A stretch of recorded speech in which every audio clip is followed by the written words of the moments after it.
Thank you, Rick, and thank you all very much. I appreciate the invitation. I am humbled in that I suspect virtually everyone on this call has equal to or greater knowledge and opinions about the subject matter we're going to discuss than I do. However, I am glad to share my thoughts on California's housing issues and crisis. I want to thank Jill Stewart for extending the invitation to me and for helping make sure that this went well in terms of getting me connected to it. Thank you, Ms. Stewart. I appreciate that. I noticed a couple other folks I saw on here. I know Rick from some work with our Neighborhood Voices. I saw former Santa Cruz City Council member Ed Porter was on here. So good to see old friends and a pleasure to see all of you. I was asked to provide some thoughts and observations about California's housing crisis and the push-pull right now between state and local governments as to who is in effect primary and who is secondary in trying to address this issue. I don't think it's too much of a stretch to maybe put a marker in after the Second World War with regard to California's big growth spurts and what happened in that context. Certainly, we all would recognize that post-World War II, the government federally, and certainly California was not only an exception, but quite an example of this, that we were metering back into the economy a lot of mostly men, but men and women who had been in military service in the Second World War, many of whom before the Second World War might not have thought about going to college or doing whatever they ended up doing, but the experience of being in the war, getting away from a local community, not that they wanted to necessarily, but that it changed how a lot of men and women perceived what their life might be about. And so in order to meter things in this big chunk of workers coming back to the economy, so the federal government did a number of things. I've created the interstate highway system to provide lots of jobs and so on, created the GI Bill, created funding for being able to purchase a home with the assistance of the government.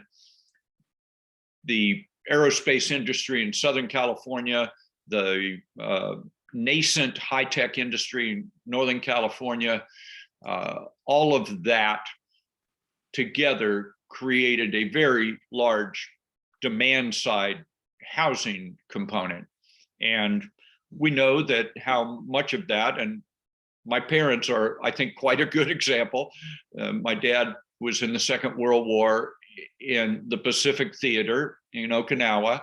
And when he was discharged honorably from the Army, he came back to Sacramento, where I was born, where my parents lived, and went to Sacramento Junior College and got a job and took advantage of, in the right way, of the opportunities the federal government was offering. We bought, my dad and mom, kind of in the lower middle income group, but they were able to buy a home and so on. And my brother and I raised in that house in San Jose, and kind of things worked out. And I remember when we moved into the house, at the end of the block, this brand new house in a subdivision, at the end of the block was an orchard at the beginning of the school year. And by the end of the school year, that orchard was gone and it was another subdivision. So we've all lived this experience.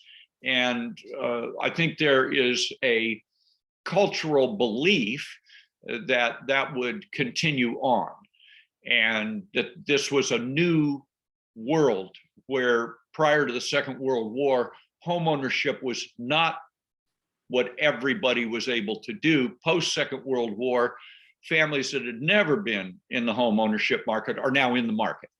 And so we developed over a few decades a culture of belief that a single family home and home ownership was aspirationally available, and lots of folks were managing towards that.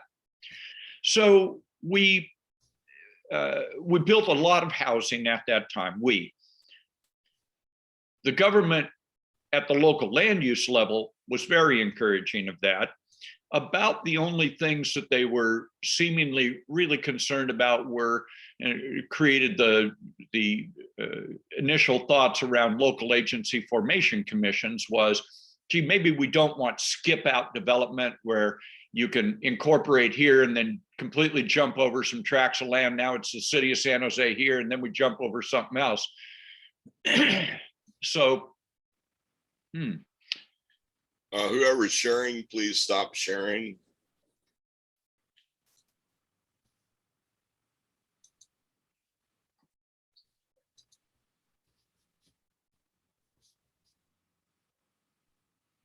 That would be Gene Struthers. Okay, I think we got it. We good? Yep, we're good, Fred. Okay, thank you. So we saw this in certainly the urban and urbanizing and suburbanizing communities all over California. Then it seems as if, and we know this to be true, that when you even go back further than the Second World War, we can see patterns involving single-family residential zoning that, shall we say, doesn't have the bright, sparkly sense to it that I just conveyed about my family and many other families. Certainly, single-family zoning has, to put it mildly, a mixed past, where from time to time in certain communities, single-family residential zoning was intentionally used or unintentionally, but resulted in discrimination. Whether you could not get a loan if you were a person of color, if you were Jewish, if this, if that. Single-family zoning does not have a pure past to it. It's a mixed bag. But it has been certainly a way for an expanding middle class in California and in the nation, I would argue, but I'll stay focused on California. So it was a push-pull. You got lots of new residential subdivisions being built, and not everybody gets to come into that. And some of that is the good single-family residential zoning because people want the house and the backyard and so on. But who gets that and who doesn't get that? So it has a mixed history to it. So as we move along. Okay. Anything else? No, that's great. So as we move along in time, we see that the federal government really was, in post-World War II, a major player in housing. As time moved on, that became less and less and less. And for the past few decades, I hope this is not unfair to the federal government, but I think they have, with the exception of Section 8, I think by and large, as a force in housing, the federal government has largely left the field. And so query, who steps into that vacuum where the federal government's participation in the post-World War II environment was a major component part? They leave the field, what happens?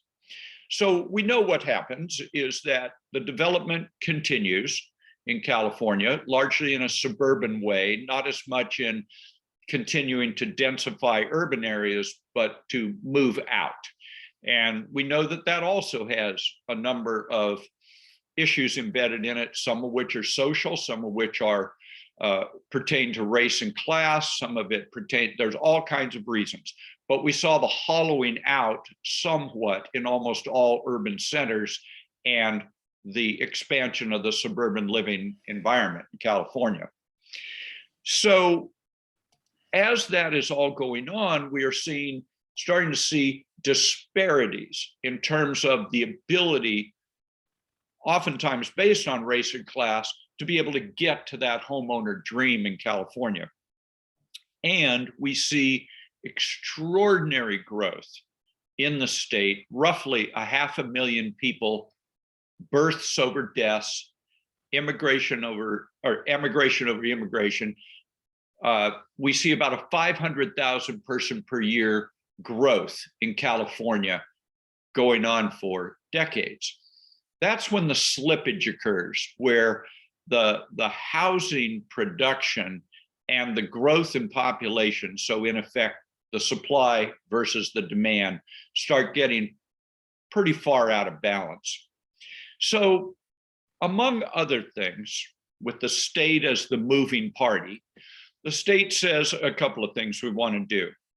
One is we will institute redevelopment agencies, which at first were interpreted as, oh, wait a minute, don't we already have that? And I think sometimes you would see mixing up urban renewal with redevelopment, thinking they were the same thing, and they're not. Urban renewal is a federal program. Redevelopment is a state program. They don't really address the same issues. So along comes redevelopment, and as you all know, that became a funding source for affordable housing. And I say that because I want to be very careful. Redevelopment, I think it's important not to have a revisionist view of redevelopment as if it was a huge generator of funds to build affordable housing. It was not. It was a huge generator because of the tax increment financing nature of it. It generated a lot of funds, and a lot of that was economic development in terms of its use. But there was a requirement that you spend a certain amount on affordable housing. And given that the federal government had left the field, this was a way, and probably largely the way, that affordable housing got built. And that went on for years. Then the state decides that it wants to get more specific and detailed rather than a gauzy conceptual idea. Where is a metric-driven idea about what we're managing towards in terms of building affordable housing, building housing generally, but for our purposes in this discussion, building affordable housing in particular. Thus comes regional needs allocation, the RENA process. And I want to focus on this because I think it is a critical piece. RENA, whatever it is you think about it, you think it's good, you think it's bad, you think it's bad, public policy, you think it's good public policy, you think it's good public policy, but it's analytically not done very well. Whatever your view of RENA, I think we can agree on the following. RENA is the way in California we have decided how we're going to very specifically, jurisdiction by jurisdiction, set a target to know what every jurisdiction is managing towards with regard to very low, moderate, above moderate income housing. And the ones that I think many people are most concerned about is the very low and low. It's just very hard to get it done for reasons we can discuss as we move along here. But RENA said, we're going to have 8-year planning horizons. We're going to take a number from the state and disaggregate it to COGS, and COGS will further, councils of government, COGS will then further disaggregate this to individual jurisdictions. So there'll be some negotiating back and forth, and then you've got your RENA number. So now you've got, and I think this is good public policy, it is always good to know what you're managing towards. And the closer that becomes to being measurable, objectively measurable, and not gauzy and aspirational, the better. And that's true, it seems to me, in public policy, whether you're talking about healthcare, or transportation, or housing, or climate change, or anything else. What are you managing towards, and can you measure that? If you can't measure it, you can't manage it. I'm not the first person that has said that. Most people say that. So this is the what are you answers the question, what are you managing towards? You're managing towards specific numbers in every jurisdiction, very low, low, moderate, and above moderate income housing. So now, at that point, you've kind of got again, may not like it, but it is what we have agreed on as the law about how we establish our management goals with respect to housing. So and that's moving along. I remember this because back when I had hair, I was president of the Association of Monterey Bay Area Governments when we went through ARENA process back in the 1990s. And yeah, it's a push-pull. I don't think anybody took it terribly seriously in the 80s and 90s. It was an aspirational concept. Yeah, you had hanging in the balance community development block grant money based on certification of your housing element that would mean you could hit your RENA numbers and so on.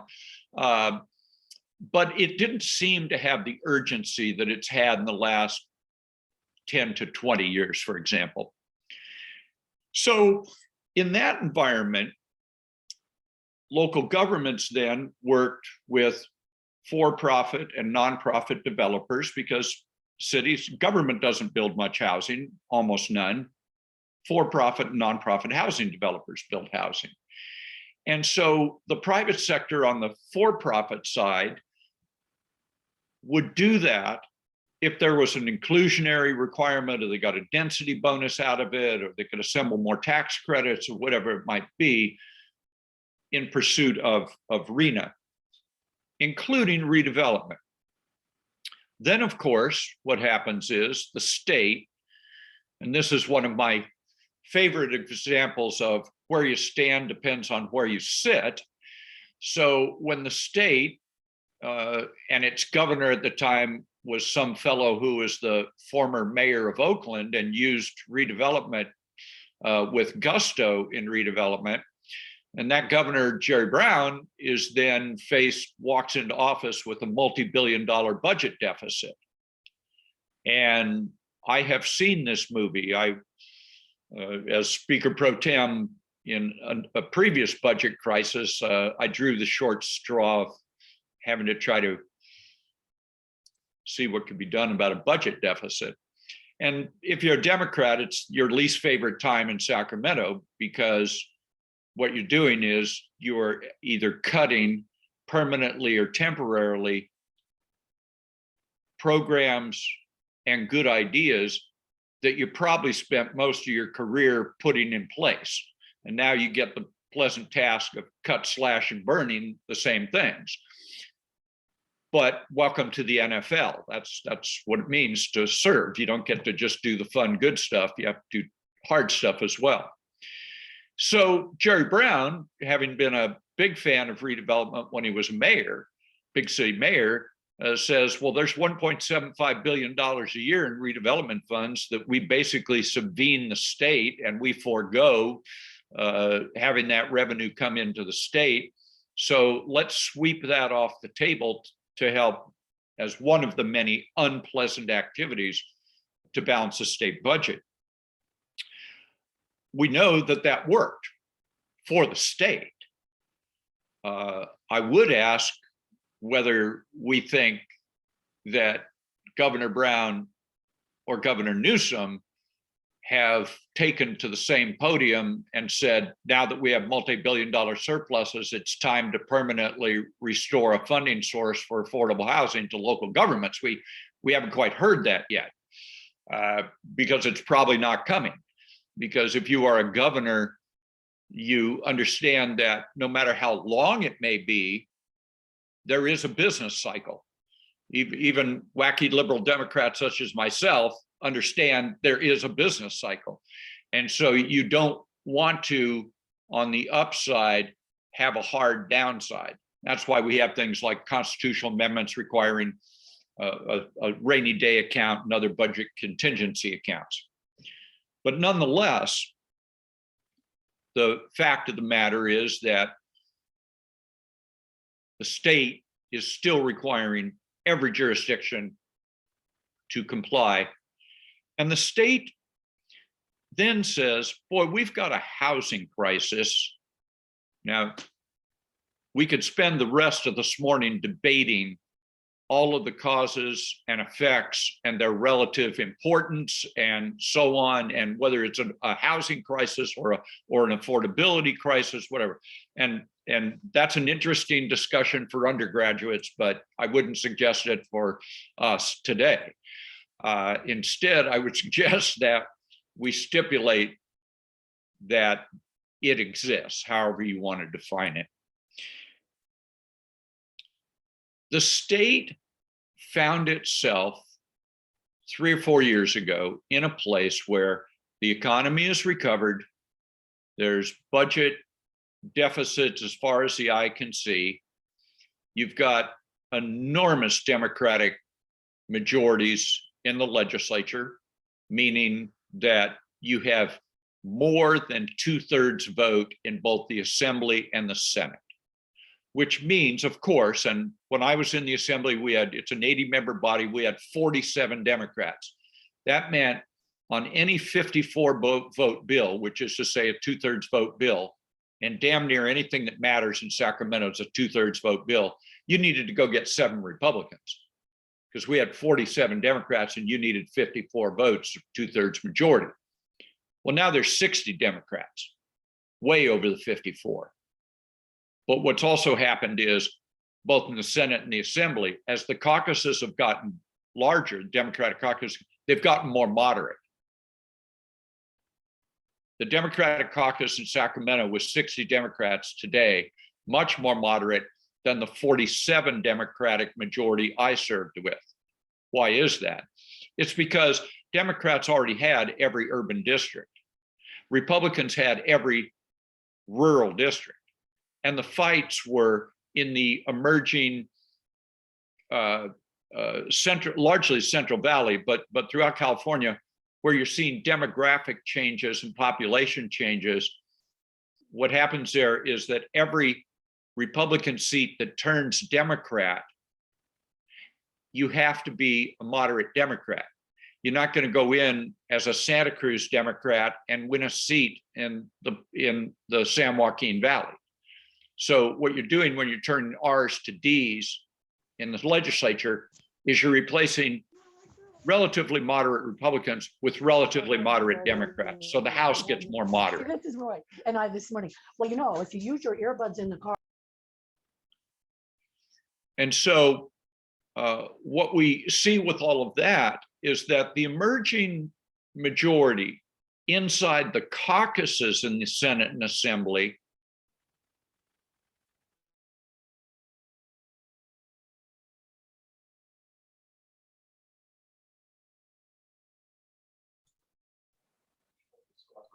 Fred, you muted yourself.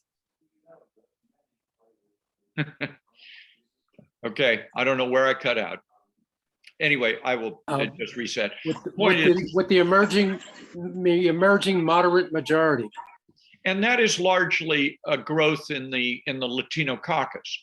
And when speaking with and looking at the Latino caucus, its growth, what we see is in those campaigns where you turn an R to a D, and you're largely getting Latino legislators, Democratic Latino legislators result.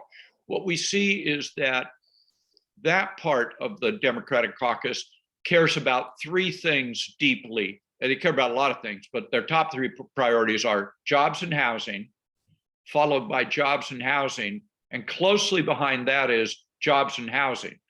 And so you've got a big emphasis in the caucus on housing that has not been there before. You see that also in the last 15, 18 years. So the housing issue, where from the state's point of view, they say the locals aren't getting the job done. This is very much a finger wagging exercise. Local government is where things get built. This is where it's not happening. This is where they're not achieving their RHNA numbers. We need to do something. And so the great debate begins. What is that something? The something, and you all know this, is we can look at the roughly 36 bills, but we're not going to, because most of those bills are taking care of or trying to do something relatively marginal where collectively it's a big thing, but not any individual bill is a big thing. So that's what you see with these 36 or so bills that have been put on the governor's desk in the last couple of years.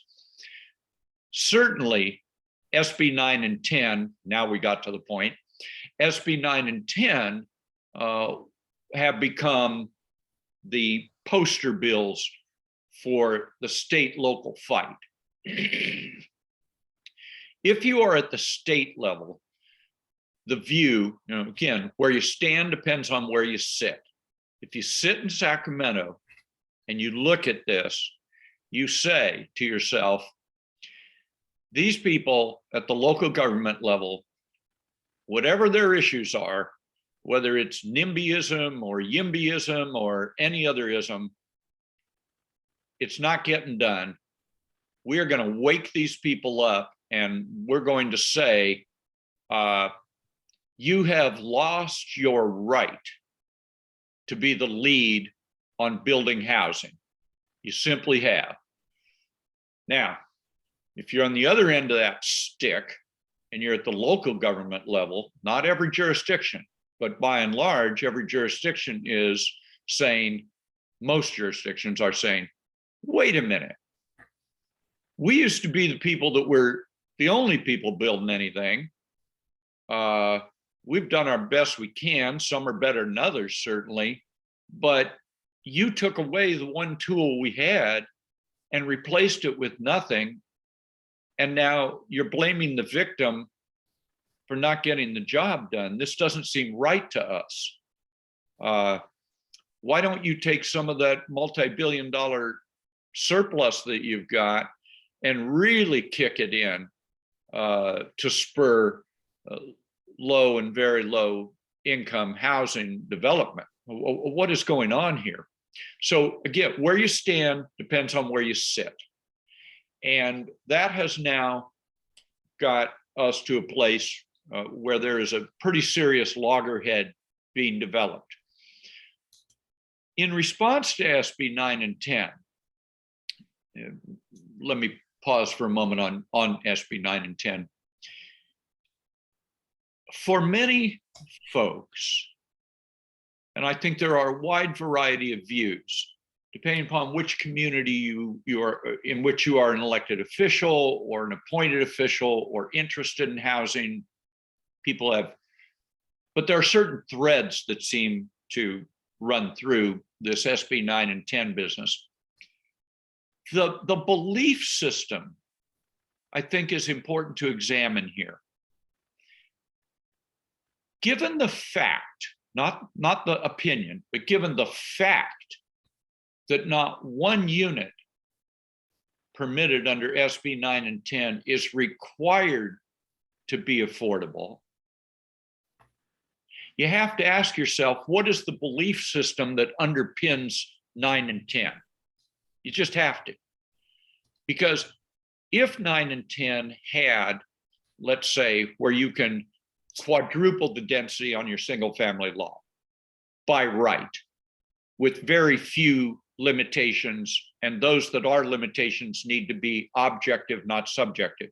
But given your ability to do that,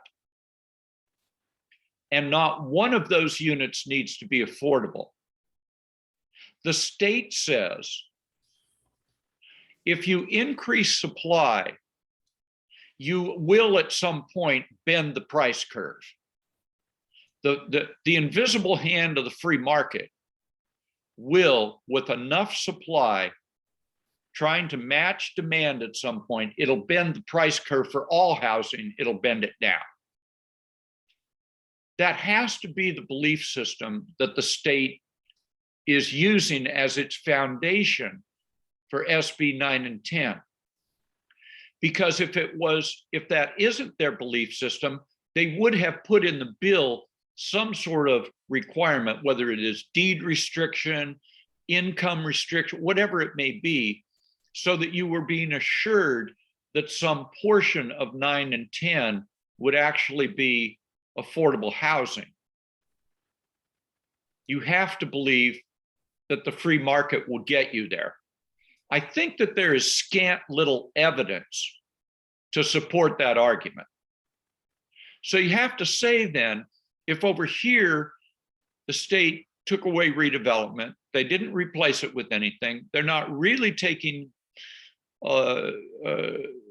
much mind in budgeting using the state's multi-billion-dollar surplus, I understand how they may not want to make that ongoing expenditure, but they sure as heck have an opportunity to make significant budgetary commitments so long as the budget surplus is continuing. So we find ourselves then with a reaction from local governments.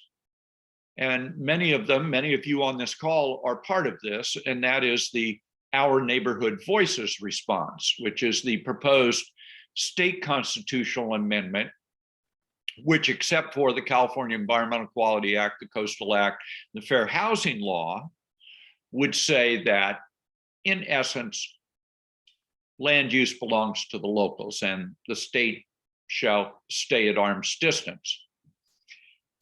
That effort is a righteous one, but it's not going to happen.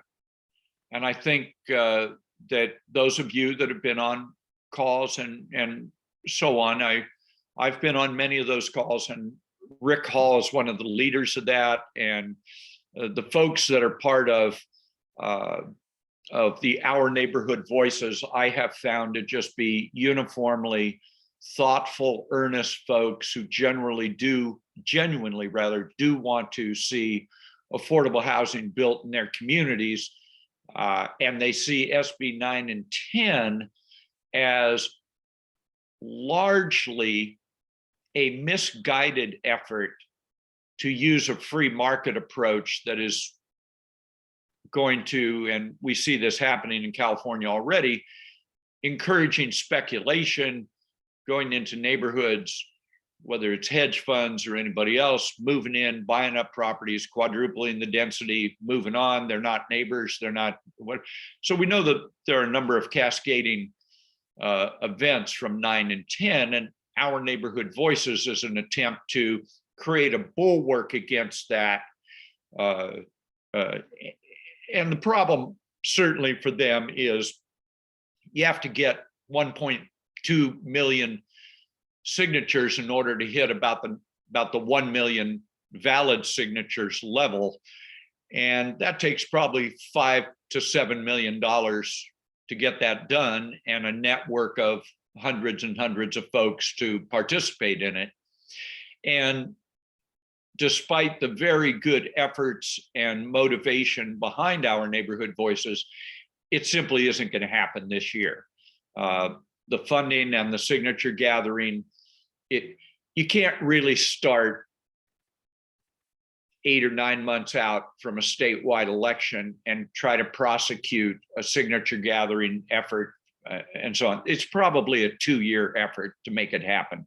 This doesn't go to the question necessarily of the merits of Our Neighborhood Voices, which I think is a strong reaction.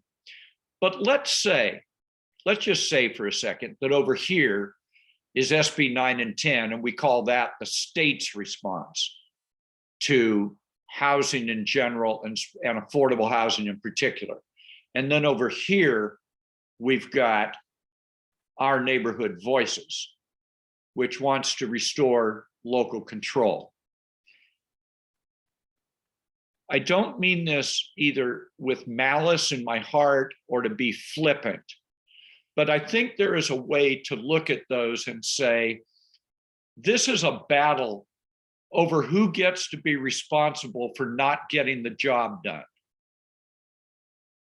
And what I mean by that is, if the state with SB 9 and 10 alone, or our neighbor, excuse me, or our neighborhood voices alone, neither of those are going to build affordable housing in any degree of consequence, because they're missing the piece that all affordable housing developers, whether they're in the private sector, the public sector, they're housing authorities, they're this, they're that, whatever, they will all tell you the same thing when it comes to building very low and low income housing.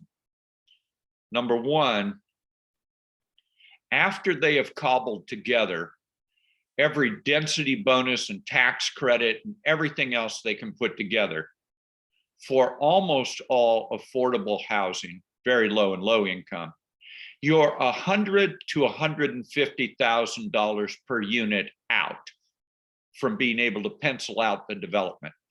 And I think I'm being very conservative on what that number is. Some will tell you it's $300,000 or $400,000 in some cases. Some cases they're going to say it's less than that. I think if we took the low number of $100,000 to $150,000 a unit, you would get at least everybody nodding their head saying, yeah, it's at least that. So in the absence of a funding source, query, how do you get that built? How do you get the affordable housing built? And I think the answer is you don't. Certainly not in the numbers. To circle back to RENA, the agreement we've had on what we're managing towards with regard to the various income categories of housing in California, that's going to be honored in the breach, absent funding. So now comes along one possible way to look at this. Senate Majority Leader Emeritus Bob Hertzberg was one of the three speakers of the Assembly for whom I was Speaker Pro Tem: Antonio Villaraigosa, Bob Hertzberg, and Herb Wesson, all from Los Angeles, it turns out. Hertzberg has right now a $35 billion housing bond that he has introduced in the state Senate. If you said, well, we could get some amendments into that bill, and you said, let's set this 35 billion with a B aside for helping every community in California hit its very low and low income RENA targets, and you said we'll provide up to $150,000 subsidy per unit, you're going to build 300 to 350,000 very low and low income housing units in California with that. Reason I think that's important is because you could also write that bond, housing bond, in such a way that would have a sunset on it, which compels jurisdictions to line up, get the money, and build the housing. Because, to return to SB 9 and 10 for a moment, one of the other, as I see it, policy failures is that there's no time restriction on SB 9 and 10. It's not as if, okay, if you want to use the minor land division provision of SB 9, or the ADU, junior ADU, divide the parcel, build another duplex, you want to do any of that, there's no requirement that that be done in the next 5 years, 10 years, 250 years, 3 millenniums. There's no requirement. So again, you have to ask yourself, where is the motivation, and where is the policy connection here of 9 and 10 to actually getting stuff built? So if a cure to that is in the bond measure, you write it in such a way that these funds have limited time to be available. So now you've created a way in the RENA 8-year planning horizon to be able to try to get to your RENA number, because you have the funding available to do it.